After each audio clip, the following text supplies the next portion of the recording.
اعوذ باللہ من الشیطان الرجیم بسم اللہ الرحمن الرحیم۔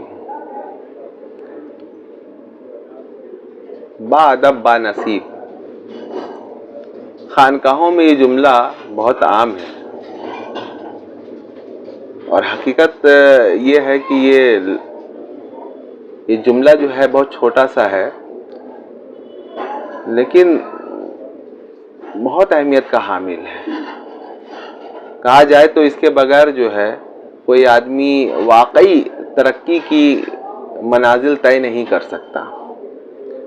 جتنی بھی بڑی بڑی شخصیات جو ہیں اب تک گزری ہیں، ان میں آپ دیکھیے گا کہ ادب جو ہے وہ انتہائی انتہائی درجے تک جو ہے پہنچا ہوا، ان میں ادب پائیں گے آپ۔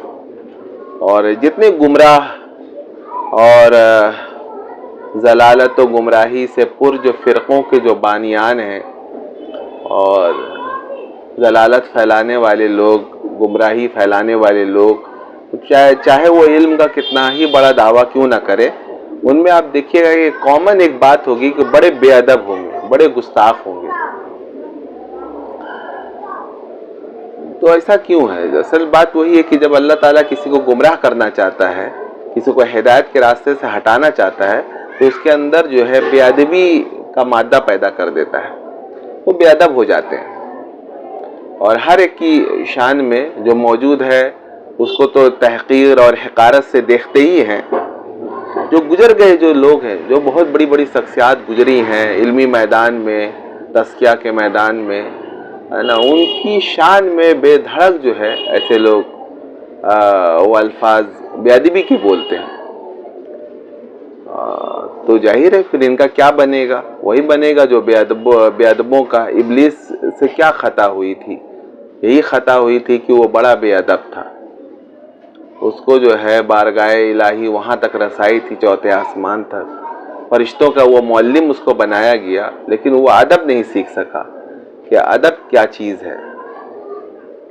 ہمارے اکابر میں جو ہے یہ ادب، اب وہ دیکھیے کہ وہ واقعہ کتنا مشہور جو ہے، وہ واقعہ حضرت سیدنا عباس رضی اللہ تعالیٰ عنہ سے، کہ آپ سے کسی شخص نے یہ پوچھا کہ آپ بڑے ہیں یا نبی کریم صلی اللہ تعالیٰ علیہ وسلم۔ پوچھنے کا مقصد یہ تھا کہ عمر میں کون بڑا ہے، وہ ظاہر پوچھنے والے کا وہ مراد بھی نہیں تھا، لیکن دیکھیے کہ چونکہ الفاظ میں بھی یہ دھیان رکھنا کہ بھائی یہ الفاظ اگرچہ بتانا تو وہی مقصود تھا کہ عمر کو بتانا تھا، لیکن اس میں بے ادبی نہ ہونے پائے۔ کتنا احتیاط وہ کرتے تھے کہ سیدنا عباس نے جو جواب دیا وہ تاریخ میں جو سنہرے حروف سے لکھے ہوئے ہیں، کہا کہ ارے بڑے تو حضور ہی ہیں، نا، ہوا اکبر، وہی سب سے بڑے ہیں، لیکن میری پیدائش جو ان سے پہلے ہو گئی۔ دیکھیے کیا جملہ انہوں نے استعمال کیا۔ کیا یہاں وہ نہیں بول سکتے تھے کہ ہاں میں ہی بڑا ہوں؟ لوگ سمجھ بھی جاتے کہ عمر میں تو آپ ہی بڑے ہیں، چچا ہیں حضور کے، لیکن اس بات کا دھیان رکھا گیا کہ پیغمبر اسلام ہے، حضور جو ہیں، ظاہر ہے نبی کریم صلی اللہ علیہ وسلم رحمۃ للعالمین ہے، اور اللہ کے بدابی کا مقام ہے، اور آپ کا جو بھی کلمہ پڑھتا ہے تو وہ کیسے جو ہے آپ کی شان میں ادنا سی بھی گستاخی یا بے ادبی جو قبول کر سکتا ہے۔ ہمارے اکابر بزرگوں میں بھی اب دیکھیے کہ ادب کتنا پایا جاتا تھا۔ مولانا قاسم نانوتوی رحمۃ اللہ علیہ، بانی دارالعلوم دیوبند، اور بہت بڑا کارنامہ ان کا، ان کی کتاب جو ہے، بہت سی کتاب تو لوگ سمجھ ہی نہیں سکے۔ آب حیات پتلی سی کتاب ہے، وہ در اثبات حیات النبی پر ہے وہ، لیکن وہ حضرت تھانوی رحمۃ اللہ نے فرمایا کہ بھائی میں نے 6 مرتبہ وہ کتاب پڑھی لیکن سمجھ نہیں سکا، اور زیادہ میں اپنے دماغ پر بوجھ نہیں ڈال سکتا، تو پھر میں نے چھوڑ دیا۔ آب حیات پتلی سی ہے اردو میں، لیکن آپ دیکھیے ذرا اس کتاب کو اٹھا کے، اسے سمجھ میں آئے کہ مولانا قاسم نانوتوی رحمۃ اللہ علیہ علم معرفت کے میدان میں وہ کتنا بڑا رتبہ اور مقام رکھتے تھے۔ تو یہ مقام اور رتبہ ان کو کیسے ملا تھا؟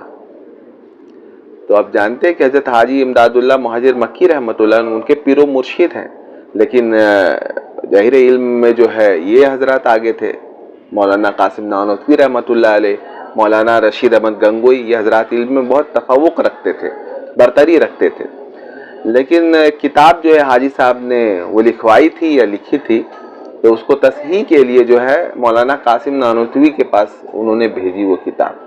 تو کہیں کہیں جو ہے مولانا قاسم نانوتوی رحمۃ اللہ علیہ کی کتاب میں کچھ باتیں جو ہے قابل اصلاح لگی. تو آپ نے یہ نہیں کہا کہ یہ یہاں جو ہے آپ سے غلطی یا چوک ہو گئی ہے. یہ بات سمجھنے کی ہے کہ کوئی بڑا جو ہے آپ کو کچھ تصحیح کے لیے دیا، اپنی تحریر دیا اور یا کچھ بھی، تو اس بات کا دھیان رکھنا کہ کسی بھی ادنا سی جو ہے وہ گستاخی نہ ہونے پائے. تو آپ نے جو ہے ان سب کو گول گول دائرہ کر دیا اور لکھ بھیجا تحریراً جو ہے کیا لکھ بھیجا کہ حضرت یہ سب مقامات جو ہے وہ سمجھ میں نہیں آئے میرے، مطلب مجھ نہ سمجھ جو ہے وہ اتنی رسائی نہیں رکھتا ہے کہ آپ کے یا یہ سب میں سمجھ سکوں. تو حاجی صاحب سمجھ گئے کہ یہاں جو ہے کوئی اصلاح کی ضرورت ہے اور وہ ٹھیک کیا. تو ہمیں جو ہے یہ سیکھنا ہوگا کہ بھئی اکابر کتنا خیال رکھتے تھے. مولانا رشید احمد گنگوئی رحمۃ اللہ سے کسی نے پوچھا کہ بھئی مسائل میں تو حاجی صاحب آپ سے پوچھا کرتے ہیں، تو ظاہر ہے لگتا ہے کہ آپ ہی بڑے ہیں، پیر تو وہ ہیں. حالانکہ خود حاجی امداد اللہ مہاجر مکی رحمۃ اللہ علیہ کا ہے کہ اللہ نے مجھے وہاں بٹھا دیا جہاں ان کو ہونا چاہیے، اور انہیں وہاں بیٹھا دیا جہاں مجھے ہونا چاہیے. تو یہ حضرات کا یہ بڑا اونچا مقام تھا. انہوں نے لکھا بھی ہے کہ ہندوستان میں جب وہ مکہ مکرمہ ہجرت کر گئے تو لکھا کہ ہندوستان میں بالکل مطلب میری جگہ ان دونوں حضرات کو سمجھا جائے. تو مولانا رشید احمد گنگوئی سے پوچھا کہ بھائی مسائل تو آپ سے پوچھتے ہیں حاجی صاحب، تو آپ بڑے ہیں. تو کہا کہ ارے بے وقوف، میں کیسے بڑا ہو سکتا ہوں؟ ملکہ وکٹوریہ کسی گورنر سے کہے کہ مجھے کھیر کھانا ہے، تو کیا گورنر کو تو کھیر بنانا آئے گا نہیں؟ تو وہ باورچی سے پوچھ کر بنا کر جو ہے وہ کھلائے گا. تو کیا وہ باورچی جو ہے درجہ میں، عہدہ میں، مقام میں، کیا وہ گورنر سے بڑھ جائے گا جو کہ اس نے کھیر بنانے کا جو ہے وہ اس نے گائیڈ کیا ہے گورنر کو؟ کہا نہیں. تو کہا بھائی میری بس مثال اس باورچی کی سی ہے.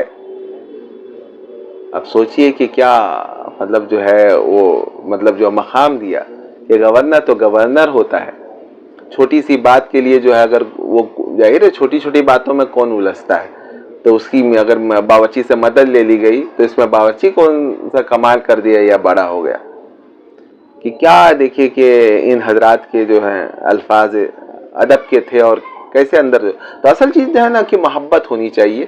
اکابر سے محبت ہو، بزرگوں سے محبت ہو تو ادب خود بخود آ جاتا ہے. صحابہ کرام کو نبی کریم سے بے انتہا محبت تھی. تو ادب و تعظیم جو ہے یہ محبت کا خاصہ ہے. جہاں محبت ہوگی وہاں ادب و تعظیم آ جائے گا. تو اسی وجہ سے اس کا ٹھیک آپ برعکس بھی سمجھیے، جس شخص کو بے ادب گستاخ دیکھیے سمجھ جائیے کہ اس کا دل جو ہے وہ محبت سے خالی ہے. یہ خود جو ہے مطلب صحابہ کی محبت اس کے دل میں ہے، نہ بزرگوں کی محبت اس کے دل میں. اس لیے جو ہے بے باکی سے جو ہے بے ادبی کے الفاظ بولتا ہے. اللہ تعالیٰ سے بالکل جو ہے ہم لوگوں کو ادب مانگنے کی ضرورت ہے. وہ ہمیں بے ادبوں میں نہیں ہے نا، با ادب میں جو ہے وہ شامل کرے، کیونکہ وہ ہے کہ بے ادب بے نصیب اور با ادب با نصیب. تو ہم لوگوں کو اللہ تعالیٰ با نصیب والا بنائے. تو اس کے لیے ضروری کہ با ادب ہوں ہم. اللہ تعالیٰ جو ہے توفیق دے کہ محبت بھی ہمارے اندر پیدا ہو، اور اس کا جو لازمی نتیجہ ہے کہ ہم ادب والے بھی بن جائیں. اللہ تعالیٰ ہم سب کو جو ہے شعور اور علم عطا فرمائے. آمین یا رب العالمین.